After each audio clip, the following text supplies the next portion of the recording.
The sun hung like a merciless eye over the sprawling McCready Ranch, casting long shadows across the barbed wire that carved the landscape into sections of ownership and pride. 17-year-old Samuel McCready wiped the sweat from his brow as he rode along the eastern fence line, the familiar weight of his father's silence heavy on his shoulders even from miles away. Thomas McCready was a man who spoke in grunts and nods, his weathered face carved from years of drought, cattle rustlers, and the unforgiving Texas sun. The ranch hands whispered that he'd forgotten how to smile after Samuel's mother died in childbirth, leaving behind only a son who inherited his father's quiet nature, but not his hardened heart. Samuel's horse, a sturdy mare named Dusty, snorted and shied away from something caught in the wire ahead. As they approached, Samuel's eyes narrowed at what appeared to be fabric fluttering in the afternoon breeze. "Easy, girl," he murmured, dismounting with practiced grace. His boots crunched on the dry earth as he walked toward the fence. The torn blanket hung like a flag of surrender, its once blue fabric now stained with rust-colored patches that Samuel's gut told him wasn't just dirt. The material was thick wool, well-made but worn, the kind a traveling man might carry for cold nights under the stars, but it was the way it was caught, not blown by wind but snagged deliberately, as if someone had grabbed the fence in desperation, that made Samuel's pulse quicken. He carefully untangled the fabric, noting the jagged tears that spoke of violence rather than wear. Dark stains covered one corner, and when he held it to the light, he could see they were definitely blood. Dried, but not old. Perhaps a day or two at most. "What were you running from?" Samuel whispered to the empty air, his voice barely audible over the constant whisper of wind through the prairie grass. The fence post showed scrapes in the wood, and the barbed wire was bent slightly inward, as if someone had tried to climb over in a hurry. Samuel knelt and examined the ground, finding boot prints in the dirt. A man's boots, size 10 or 11, with a distinctive worn heel on the right foot. As he stood, blanket in hand, Samuel noticed something else. The tracks led not toward town or the main road, but deeper into the vast expanse of open range that stretched toward the Badlands, country so rough and desolate that even the cattle avoided it. "Samuel!" The voice cracked across the distance like a whip. His father stood by the ranch house, a small figure in the vast landscape, but his authority carried even at this distance. "Get back here! We got work to do!" Samuel folded the blanket and tucked it into his saddlebag. As he mounted Dusty, he took one last look at the tracks leading into the wilderness. Something had happened here, something his father's pragmatic world of cattle and profit wouldn't want to hear about. But Samuel felt the pull of mystery like a rope around his chest, drawing him toward answers his father would tell him to leave alone. That evening, as the hands gathered around the long wooden table for supper, Samuel studied his father's granite features in the lamplight. Thomas McCready carved his beef with methodical precision, his grey eyes fixed on his plate as conversations flowed around him, but never included him. "Pa," Samuel began carefully, "found something strange out by the eastern fence today." Thomas looked up, his fork pausing midway to his mouth. "Strange how?" "Torn blanket caught in the wire. Had blood on it." Samuel watched his father's face for any flicker of recognition or concern. The older man's expression remained neutral, but Samuel caught something, a tightening around his eyes perhaps, or the way his jaw set just a fraction harder. Probably from a wounded animal. Coyote or wolf got tangled up trying to get to the cattle. The blood was human, Pa, and there were boot prints leading toward the Badlands. This time, Thomas set down his fork entirely. The dining room fell silent as the ranch hands sensed the tension building between father and son. "You listen to me, boy," Thomas said, his voice low and steady as winter iron. "This ranch has enough troubles without you chasing ghosts across the desert. Whatever happened out there ain't our concern. But what if someone needs help? What if you mind your own business and tend to the work that puts food on this table?" Thomas stood abruptly, his chair scraping against the wooden floor. I won't have you playing detective and bringing trouble to this ranch. Is that clear?" Samuel felt heat rise in his cheeks, aware of every eye in the room watching the confrontation. "Yes, sir," he said quietly, but his fingers tightened around the folded blanket in his lap. As the hands dispersed and the house settled into its nightly routine, Samuel sat on his bed, studying the torn fabric by candlelight. The stains told a story his father didn't want him to read, but Samuel had inherited more than just his mother's gentle heart. He'd also gotten her stubborn streak. Outside his window, the Badlands stretched endlessly under a canopy of stars, holding their secrets close. But Samuel McCready was no longer content to live in his father's shadow of silence. Tomorrow, he would follow those tracks, no matter what dangers lay waiting in the wilderness. The blanket held answers, and Samuel intended to find them. Dawn came like a grudging concession from the night, painting the eastern sky in shades of rust and gold that matched the stains on the mysterious blanket. Samuel had barely slept, his mind churning with possibilities and his conscience wrestling with his father's explicit orders. He dressed quietly and made his way to the kitchen, where their cook, an elderly Mexican woman named Rosa, was already preparing breakfast. She had been with the McCready family since before Samuel was born, and her weathered hands moved with the efficiency of long practice. "You're up early, mijo," she said without turning around, somehow always knowing who entered her domain. "Couldn't sleep," Samuel admitted, pouring himself coffee from the pot that stayed warm from dawn to dusk. Rosa turned to study his face with the keen perception that came from raising him in the absence of a mother. "Your papa, he is a good man, but sometimes good men carry heavy burdens that make them careful or afraid?" Samuel asked, surprised by his own boldness. The old woman's hands stilled on the dough she was kneading. "In this country, sometimes there is no difference." She wiped her hands on her apron and moved closer, lowering her voice. "Your father has seen things, mijo. Things that changed him before you were born. He keeps his silence not from coldness, but from protection." Before Samuel could ask what she meant, heavy footsteps announced his father's approach. Thomas entered the kitchen, fully dressed and ready for the day's work, his weathered hat already settled on his graying head. "We're moving the south herd today," he announced without preamble. "I want you with Jenkins and Martinez on the far side. Those cattle have been getting too close to the property line." Samuel nodded, understanding that his father was deliberately assigning him to work as far from the eastern fence as possible. But Thomas McCready had underestimated his son's determination. The morning's work was hot, dusty, and routine, but Samuel's mind remained fixed on the blood-stained blanket and the tracks leading into the Badlands. When the hands broke for their midday meal, Samuel made his excuse about checking on a lame horse and slipped away from the group. Dusty seemed to sense his urgency, and they made good time across the rolling grassland toward the eastern fence. In daylight, the barbed wire looked innocent enough, but the torn fabric's absence made the spot seem somehow naked, exposed.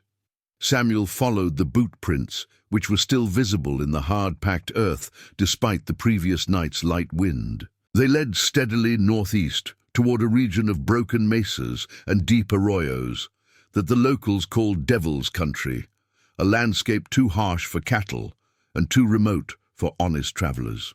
As he rode deeper into the Badlands, the temperature seemed to climb with each mile.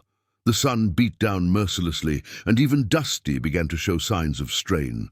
But the tracks continued, sometimes disappearing on stretches of rock, but always reappearing in patches of sand or dirt. After 2 hours of steady riding, Samuel crested a low ridge and saw it, a cluster of makeshift structures huddled in the shadow of a red sandstone bluff. Smoke had once risen from a central fire pit, but now only cold ashes remained. Even from a distance, Samuel could see that the camp had been abandoned hastily. He approached cautiously, every sense alert for danger.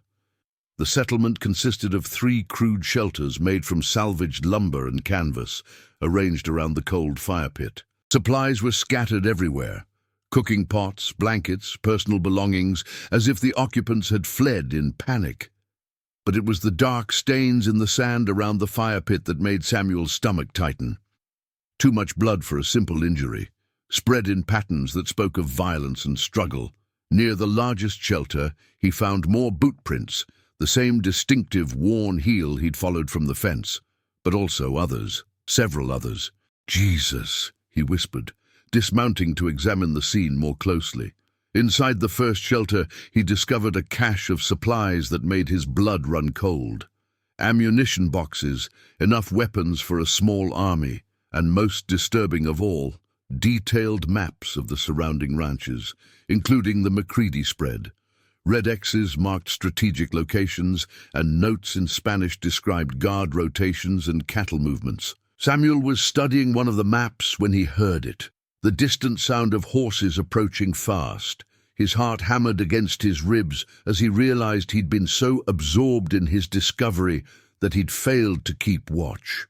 He quickly stuffed one of the maps into his shirt and scrambled outside, where Dusty was already dancing nervously, her ears pricked toward the sound of approaching riders. Samuel could see the dust cloud now, perhaps a mile away but closing fast. Mounting quickly, he urged Dusty toward the far side of the camp, where a narrow canyon offered the only escape route. But as they rounded the sandstone bluff, Samuel found himself face to face with two men on horseback, their rifles already drawn and pointed in his direction. "Well, well," said the larger of the two, a bearded man with cruel eyes and a scar running from his left temple to his jaw. "Looks like we got ourselves a visitor."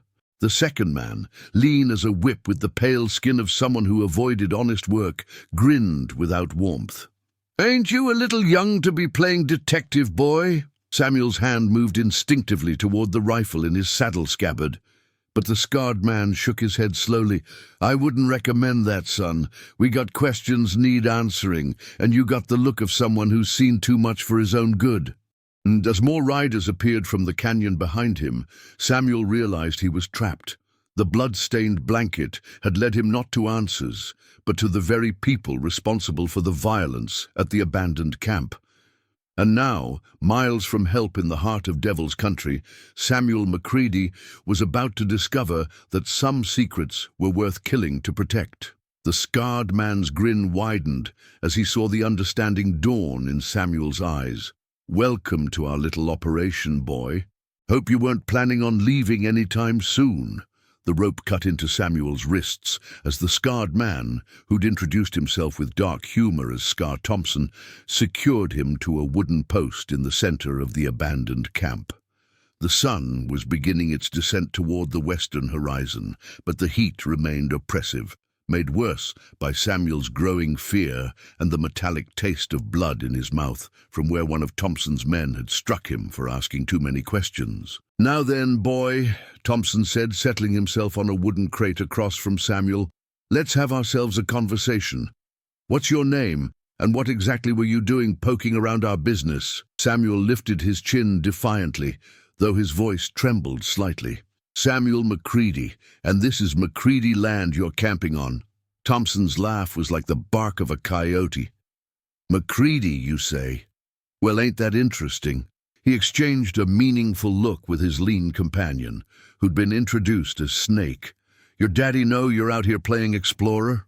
"He'll be looking for me soon enough," Samuel said, hoping his voice carried more confidence than he felt. "Will he now?" Thompson stood and walked to one of the scattered supply caches, returning with a familiar piece of fabric, another section of the torn blanket Samuel had found. "See, this here belonged to a friend of ours. Name of Carlos Mendez. Good man, Carlos, loyal, right up until your daddy decided he was a liability." Samuel's blood ran cold. "What are you talking about?" Snake spat tobacco juice into the sand. "Carlos was supposed to meet us here 3 days ago. Instead, we find his camp shot up and our man missing, along with information that could hang us all." He leaned closer to Samuel, his breath reeking of whiskey and decay. "Funny thing is, the only tracks leading away from here went straight toward your daddy's ranch." "Ah, you're lying," Samuel said, but doubt gnawed at his stomach like hunger. Thompson pulled out a piece of paper, official-looking, with the territory seal at the top. "This here's a warrant for the arrest of one Carlos Mendez, signed by the territorial marshal. Seems Carlos had been passing information about our business ventures to the law. Someone tipped off the marshal about where to find him." Samuel stared at the document, his mind reeling. "What kind of business ventures?" "The profitable kind," Thompson said with a grin that revealed yellowed teeth. "See, we've been running a nice little operation, rustling cattle from the big spreads, selling them in Mexico, using the profits to buy guns for some Mexican revolutionaries who pay very well for American weapons. Carlos was our inside man, helped us plan which ranches to hit and when, till he got religion," Snake added bitterly. "Started talking about innocent people getting hurt, wanted out of the whole operation." Thompson nodded. "So Carlos reached out to the territorial marshal, offered to give up our whole network in exchange for amnesty. Problem is, Carlos never made it to his meeting with the law. Someone got to him first." Samuel's world tilted on its axis. "My father wouldn't what? Protect his ranch? His son?" Thompson's voice turned cold. "Your daddy's been paying us protection money for 2 years, boy. Couple $100 every few months to make sure the McCready Ranch never got hit. But when Carlos started talking to the marshal, that arrangement became complicated." The truth hit Samuel like a physical blow. The conversations that stopped when he entered a room, his father's increasing tension over the past few months.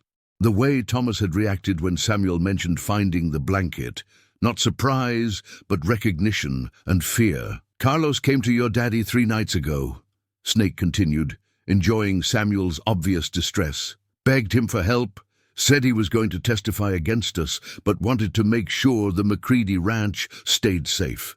Your father listened real polite-like, gave Carlos some food and water, even offered him a fresh horse. Then shot him in the back as he rode away," Thompson finished. "Carlos made it almost a mile before he bled out, managed to tear that piece of blanket on your fence as he tried to climb over. We found his body the next morning, along with all the evidence he'd gathered against us." Samuel shook his head violently. "No, my father isn't a killer. He's a good man. Good men do terrible things when they're protecting what they love," Thompson said, his voice almost gentle. "Question now is, what do we do with you?" "The boy's seen too much," Snake said, checking his pistol with practiced efficiency. "Knows about the camp, heard about our operation. Can't let him ride back to Daddy with all that information." But Thompson held up a hand. "Now hold on, Snake. Maybe young McCready here could be useful. His daddy's already proven he'll kill to protect his ranch. Maybe he'd be willing to do more." "What do you mean?" Samuel asked, though he dreaded the answer. Thompson smiled, and Samuel saw the devil in that expression. "Your daddy's got connections, boy. Knows every ranch owner in 3 counties, has influence with the territorial government. We could use a man like that as more than just a customer. We could use him as a partner." "He'll never agree to that," Samuel said firmly. "Won't he?" Thompson pulled out a small leather journal, its pages filled with dates, amounts, and locations. "This here's Carlos's record book.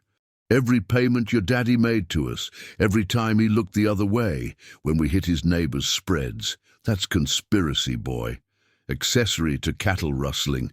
Your father could hang for what's written in this book." Samuel felt the fight drain out of him as he understood the trap that had been carefully constructed around his family. "What do you want?" "Simple. You ride home, tell your daddy that Carlos Mendez had an accident. Fell off his horse, hit his head on a rock. Tragic, really. Then you give him a message from us.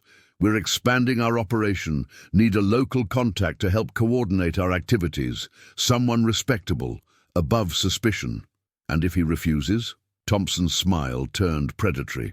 "Then this journal finds its way to the territorial marshal, along with testimony about how Thomas McCready murdered the star witness in a federal investigation. Your daddy swings from a rope, you lose the ranch, and we find ourselves another partner." As the sun set over Devil's Country, painting the Badlands in shades of blood and fire, Samuel Macready realized that finding the torn blanket had indeed changed his fate forever, just not in any way he could have imagined. The quiet life he'd known was over, replaced by a world of violence, betrayal, and impossible choices. And somewhere in the growing darkness, his father waited unknowingly for the son who would return home, carrying the weight of terrible knowledge and an ultimatum that would test the bonds of family against the price of survival. The scarred man was right about one thing. Good men did terrible things when protecting what they loved. Samuel was about to find out just how terrible those things could be.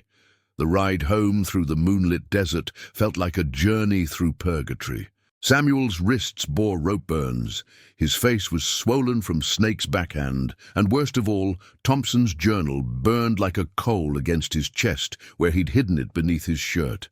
The scarred man had given him 24 hours to deliver their ultimatum to his father, and with each mile that passed, Samuel felt the weight of an impossible decision pressing down on his shoulders. Dusty seemed to sense his distress, moving with unusual gentleness through the rocky terrain. The familiar silhouette of the Macready ranch house appeared just after midnight, its windows dark except for the dim glow of his father's study, where Thomas often worked late into the night, reviewing ledgers and correspondence. Samuel unsaddled Dusty in the barn, his hands shaking as he removed her bridle. Rosa appeared in the doorway, her worried face illuminated by the lantern she carried. "Dios mío, what happened to you?"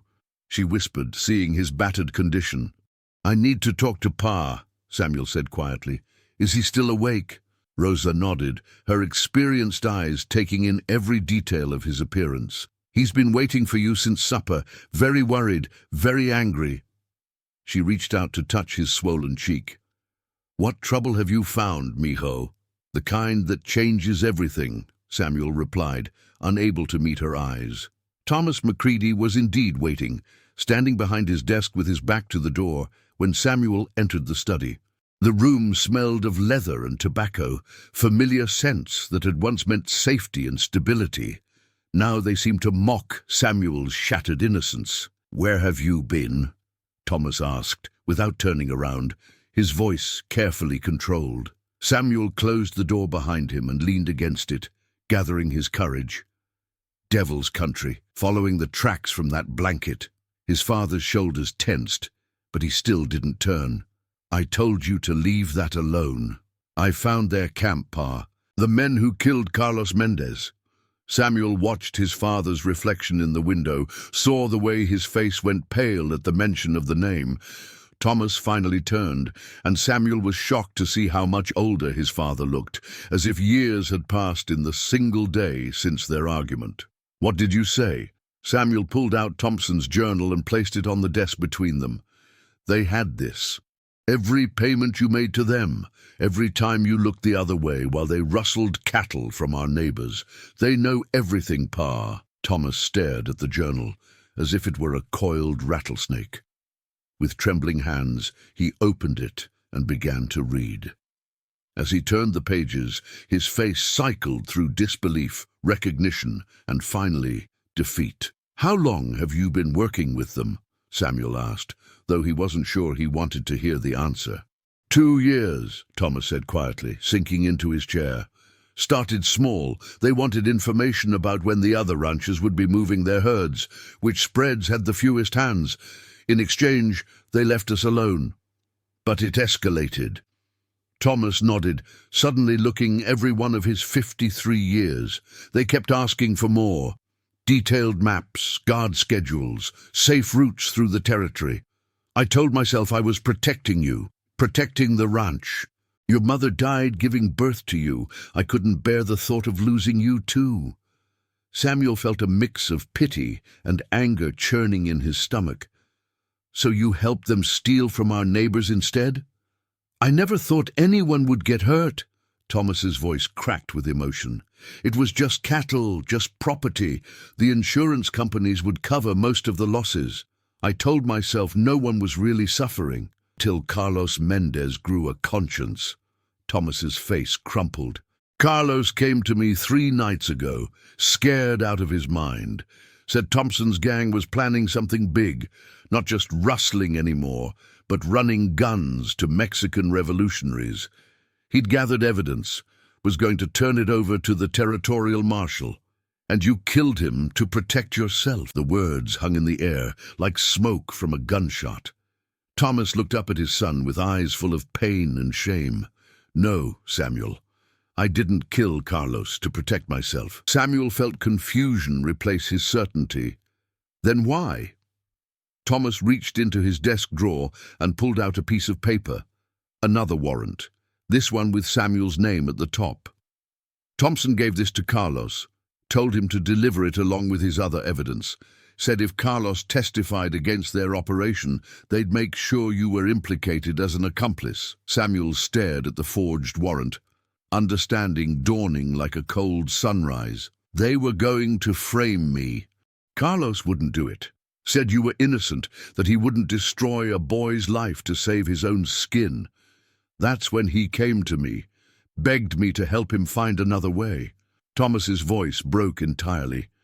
I gave him food, water, a fresh horse. Promised him we'd figure out something that would keep you safe.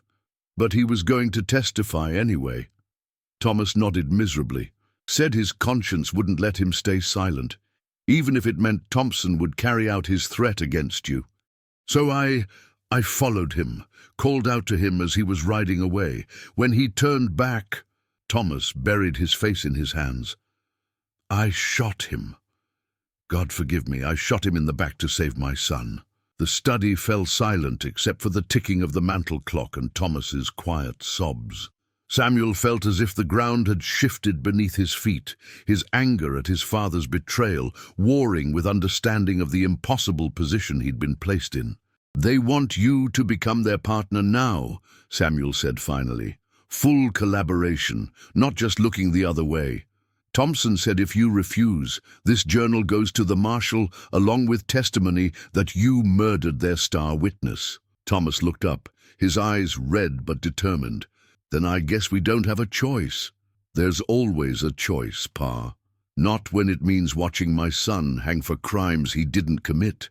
Thomas stood and walked to the window, staring out at the ranch he'd built with his own hands. I've already lost your mother and killed a good man. I won't lose you too. Samuel joined his father at the window, looking out at the land that had shaped both their lives. What if there was another way? Such as?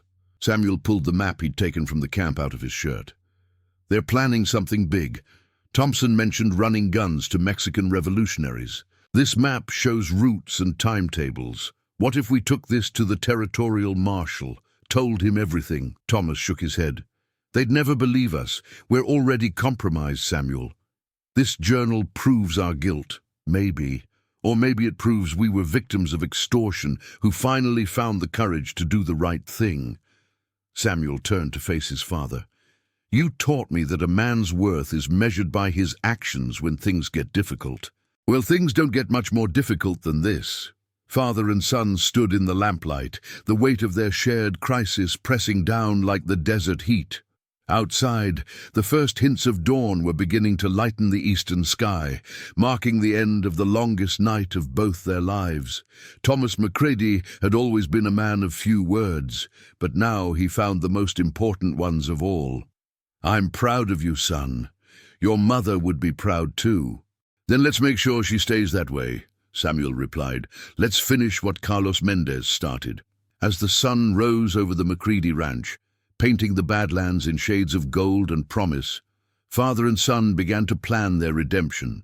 The torn blanket had indeed changed Samuel's fate forever. It had shown him that even good men could fall, but more importantly, that they could also find the strength to rise again. The price of truth would be high, but some things were worth any cost. And in the growing light of a new day, the Macready family prepared to pay that price together.